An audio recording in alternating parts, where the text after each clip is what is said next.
Hello, my name is Martin Lipscomb and today I am talking with Professor Trudy Rudge. Trudy is Professor of Nursing at the University of Sydney, Australia. She has written numerous journal papers, book chapters and reports, and along with Emile Perron, Professor Rudge co-authored the book on the politics of ignorance in nursing and healthcare. Trudy's research, which is international in character, utilises anthropological and sociological ideas to explore the topics of organisation, nurses' work within organisations and embodiment, and it is this expertise in things sociological that I wish to explore today. Trudy, you have stated that you want to bring into the curriculum for nursing practice and research an understanding of society and the nature of nursing work. This is a laudable aim, it's one I wholeheartedly support. However, what sort of understanding of society do you have in mind? Sociological understanding isn't one thing.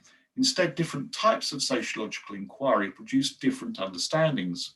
Now, these differences can be complementary. They might, for example, highlight contrasting sides or faces of the same event.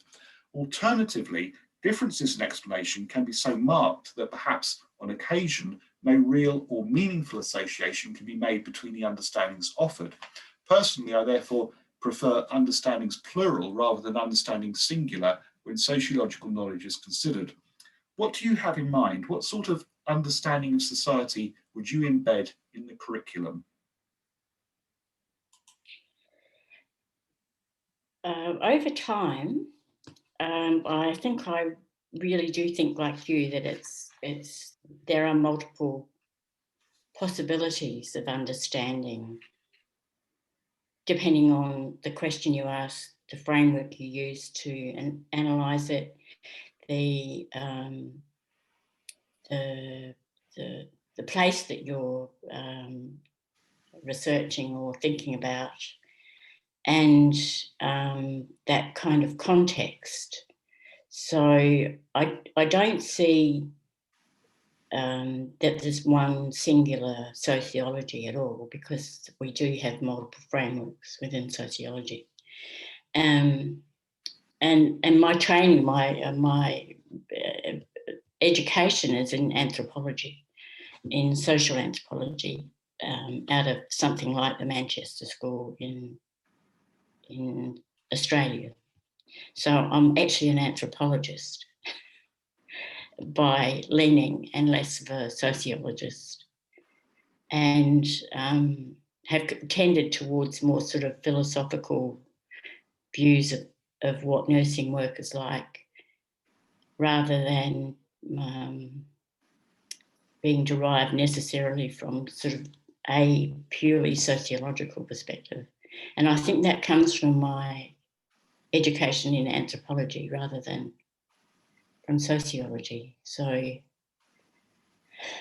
I see multiple societies and, small societies rather than big ones as well. So I find things that are sociological at very small levels. And some of my thinking about sociology and nursing is that I'm just happy to see that there's any social included at all.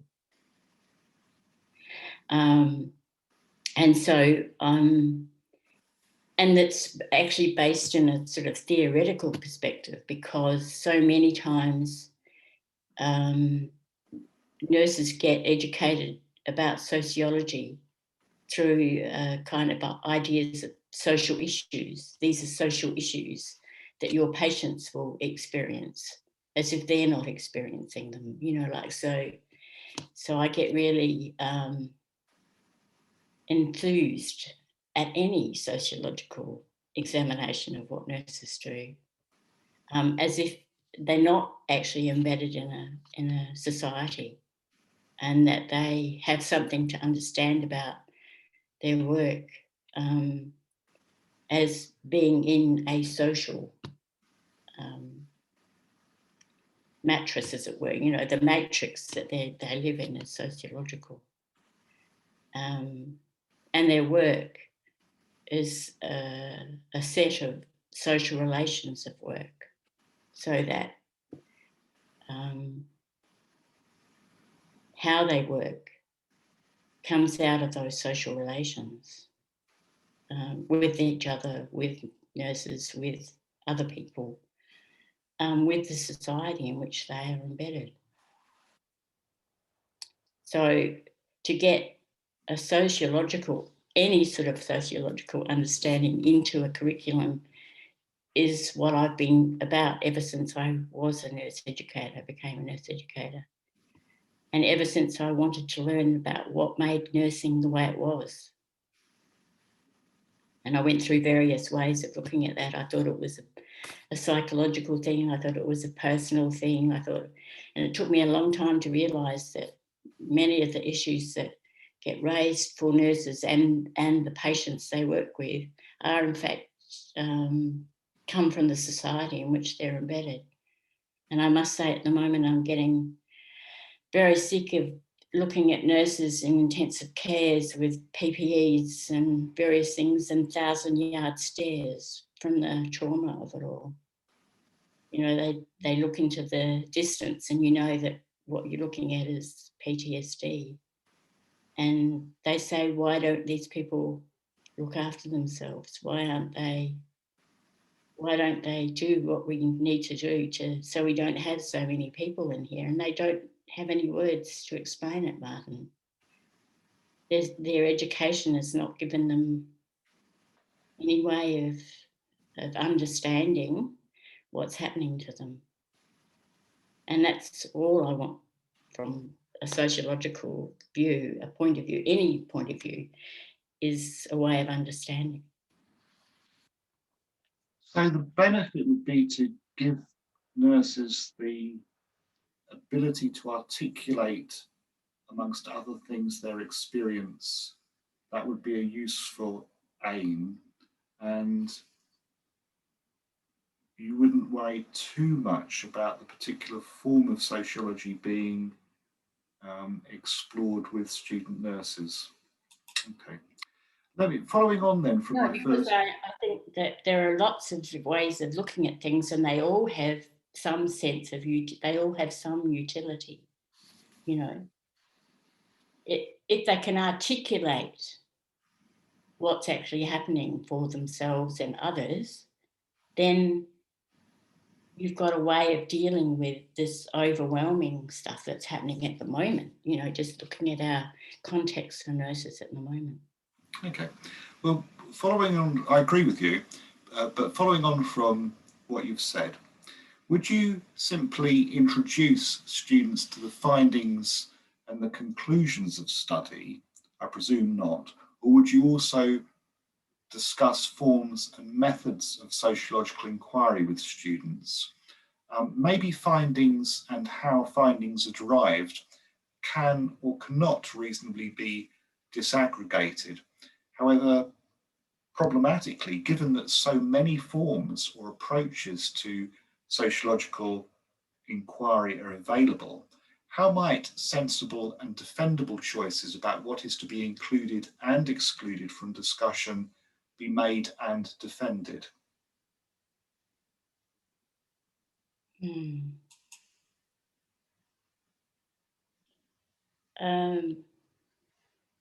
I think it's always important to explain, to talk about where something comes from, on what particular brick it's standing, you know, like as a way of explanation.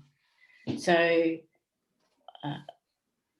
I've always been against that sort of social issues way of teaching things, like this is a social issue, we'll talk about this. And it's often, even though you say it's difficult to disaggregate, they do disaggregate when they talk about social issues. As this is all nurses need to explain. They don't need to know how the social issue was thought about in this instance and how that might influence what your findings are, what your outcomes are, or even the very question that you ask. Right? And then, of course, what kind of information, data, whatever you actually would want to get to answer that question, and how that's actually framed in a theoretical perspective so that you actually then get a particular answer out of it. And I use that that's my way of thinking about things, right from undergraduate nurses right through to those that are doing PhDs. So I think it applies right from the beginning. So if I ask this question in this way and I use these kind of ways of thinking about it, then I'm going to get this kind of answer. It's going to have these limitations, but it has these strengths. Right, so this is what I can explain this way, this is what I can't, and I need to go to other ways of thinking about things to get to those kind of understandings or ways of thinking about things that might be affecting what's happening to the people that I'm working with or to nurses. So, and their work and what's actually happening to them, for them, around them. Have I actually answered that? I just did a big rave. Well, let me push this further still. As your own research ably attests, insights generated by sociological research can and do productively inform nursing actions. However, equally, sociological knowledge differs from the knowledge identified by the physical and natural sciences. And by this, I mean, while all knowledge incorporates or rests on interpretation, insofar as sociology falls within or under the humanities, sociology cannot claim that its findings are objective in the same way that physical and natural sciences assert this thing. Does this matter? I appreciate that objective is a fiendishly tricky and contested term.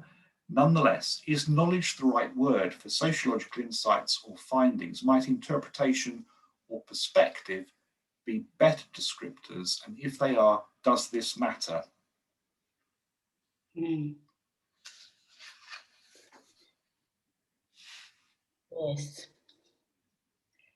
Well, in the recent stuff I've been looking at with the issue of ignorance as a kind of knowledge, how you look at things within that kind of thinking about how what we don't know moves us as much as what we know. And develops a sort of sense of knowledge that means that you can think about what nurse research or thinking about nursing can actually develop a system of knowledge or systems of knowledge. And I don't think necessarily there's a single knowledge of nursing. I think there's multiple knowledges that actually sometimes, are equally valid. The clinical nurse might wonder why someone would actually even think about looking at ignorance in relation to nursing, because they so much rail against the idea of ignorance as being something that we actually work against all the time. We try to unveil ignorance, we try to get people to know what's actually happening to them, or get people to understand what's happening to them. But in fact, unless you take account of what we don't know or what they don't know, then you're actually not really dealing with the idea of kind of knowledges. So my move to thinking about ignorance came out of how ignorance is kind of constructed and kept, and people are kept in a state of ignorance by some kinds of knowledges, so it's kind of interesting, and they discredit perfectly valid ways of thinking about things because it's not considered to be kind of knowledge. And I don't actually think there's such a I know there's pure science, there's stuff that happens at cellular levels, chemical levels, that's really just about, you could say it's just about science. But as far as I'm concerned, a scientist is dealing with that thing in the petri dish or wherever, out of values, out of some values they have. And those values sometimes aren't acknowledged enough. But what scientists will do, and I think nurses need to do this too, is understand they're in an ocean of ignorance, right? Their ignorance, in fact, is just ahead of them all the time. In fact, comes up against everything that they actually look at. And I'm getting more and more interested in how scientists and people who you would think are completely, only interested in the science of things, of how that's actually crossing over, how the values stuff is actually becoming more and more apparent. And watching a ecologist the other night almost tear up about his little several thousand acres of bushland that he was trying to conserve to keep the northern hairy wombat alive. He actually couldn't talk, Martin. He couldn't talk. He absolutely choked up. And we're at a moment in Australia where science and emotion are crossing each other because we are losing stuff. Okay. Let me pick up on that then.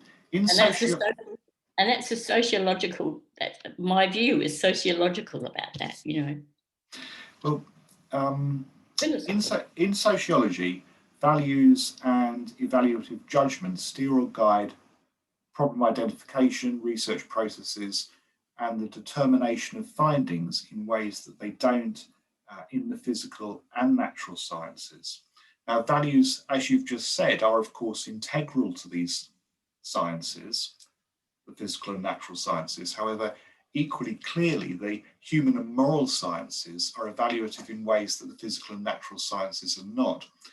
And this means, I think, that sociological researchers cannot escape or bracket their evaluative positions. And indeed, so long as values don't completely overbear, there's no particular reason why they should. So that's not necessarily a problem. Values need not be seen negatively as distorting biases. Instead, values play an essential role in meaning construction. And in this way, they help establish what counts in argument as facts, as knowledge. This is just as things are. However, when sociological understandings are introduced to nurses to in some way inform practice, is this value-ladenness a problem? And by this I mean the following. You might let's imagine, let's suppose we've got two researchers. The first is a feminist. His values lead him to adopt feminist precepts in his work, and surprise, his research reaches conclusions that broadly support, for example, socially redistributive policies. Maybe he thinks, for example, that the state should guarantee or legislate to enforce or indeed outlaw gendered forms of pay differential. Alternatively, you can imagine a second researcher. This researcher might have values commensurate with what is sometimes, if crudely termed, neoliberalism. And her values in this second instance prompt different facts to be identified as important, and surprise, she draws different conclusions. Maybe in this instance, socially non-redistributive policy options will be favoured. So for her, the government should not intervene in the market. So if or insofar as these finding conclusions are at odds, and insofar as this disparity rests on value differences, should we say that both options are ultimately equally valid, or is it possible to say that one conclusion is superior, and if so, how? Given that we want sociological understanding to inform nursing practice, this question does seem to be an important one. What do you think?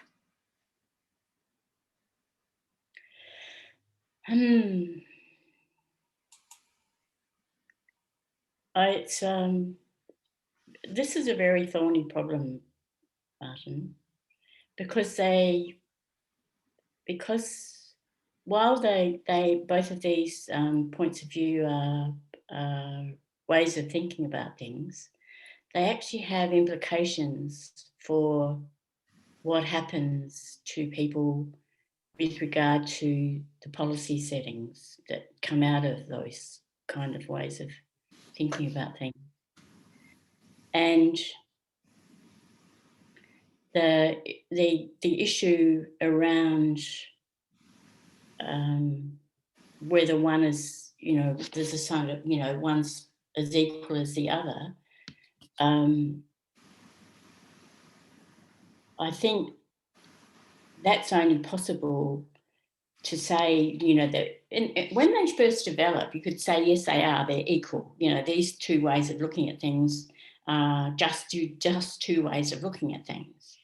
But the implications for the free market, austerity measures, etc., for healthcare as against the sort of social redistributive kind of way of thinking about things has implications not only for nurses and how well their healthcare system is resourced and how many nurses there are to do the nursing, but it also has an effect on the people who they're working with as to the resources that are available, etc., etc.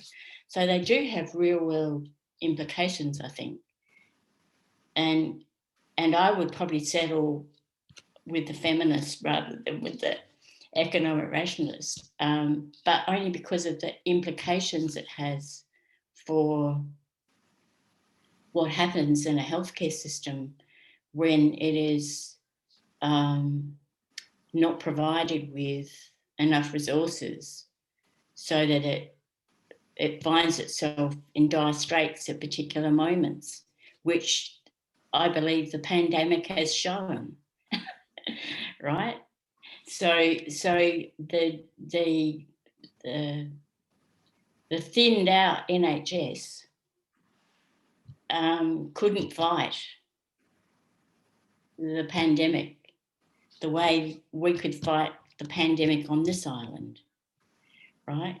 Because the British UK is an island, so why did you not close your borders? Why, there's whole heaps of questions that come out of what happened that have implications way back 10 years, 20 years, 30 years ago. But I was juxtaposing those two positions just to suggest that the ways in which they were viewed were very value laden, and it was the values which contributed to what was considered to be a fact or knowledge.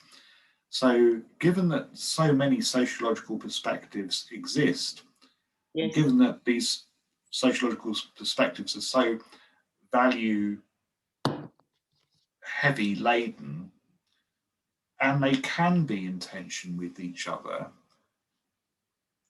on what grounds or in which way can you begin to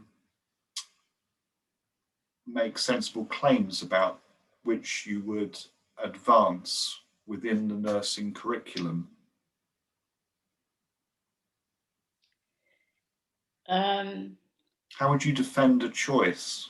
Oh, no, you see, I think nurses need to understand what economic rationalism does to the healthcare system. So I think they need to understand, and we used to do that in our little nurses work thing in the masters, because their work was being transposed into KPIs. Do you know what a KPI is? Yeah. I'm explaining this to the people who know. Their work was being put into that. They were efficiency and effectiveness things were being done, and so that this could be made sense of, we had to talk about the economies and philosophies underpinning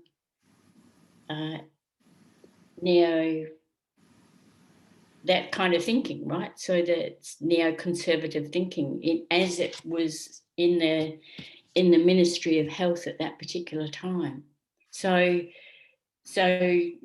I do think nurses need to understand that thinking and where it comes from and how it's derived, in order for them to be able to critique what is happening, or actually change how their work is described in this kind of KPI way into another way about how you would describe what happened during the day rather than what happened according to your KPIs. Is All there of those. Is there a So that, Sorry, after you. I think they have to understand how that all came about, how that comes to being, how that was a thought, and how governments were considered to be so dangerous.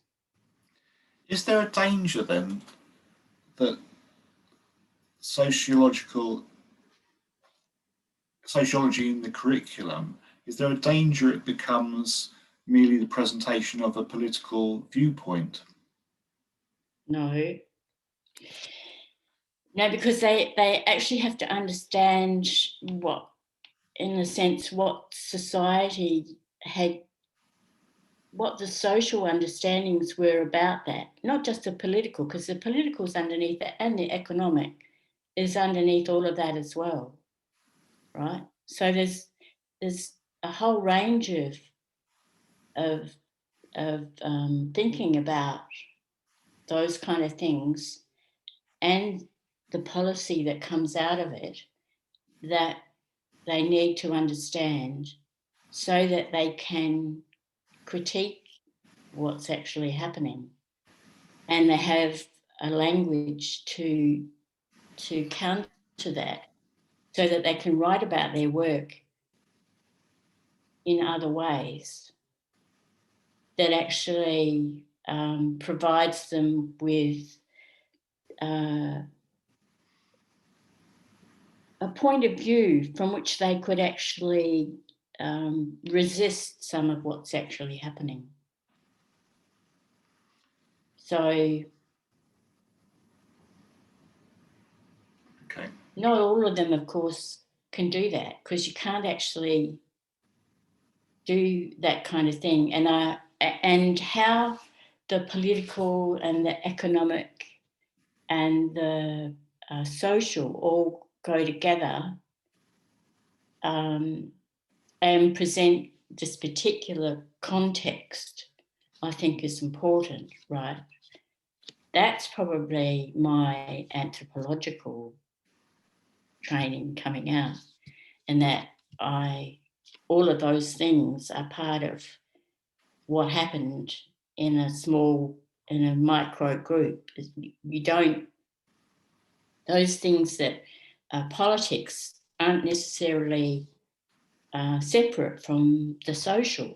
That all of that happens together. Just as, kind of belief systems go together. So how I think about the social is not divorced from political, economic, and value systems. How we think about things. Okay. Trudy, that was really interesting. There's a lot in what you say, and as I said, that was very, very interesting. So thank you for talking to me today, and I've enjoyed this very much. Thank you for your time. Oh, thank you for inviting me, Martin. It's been great. Pleasure.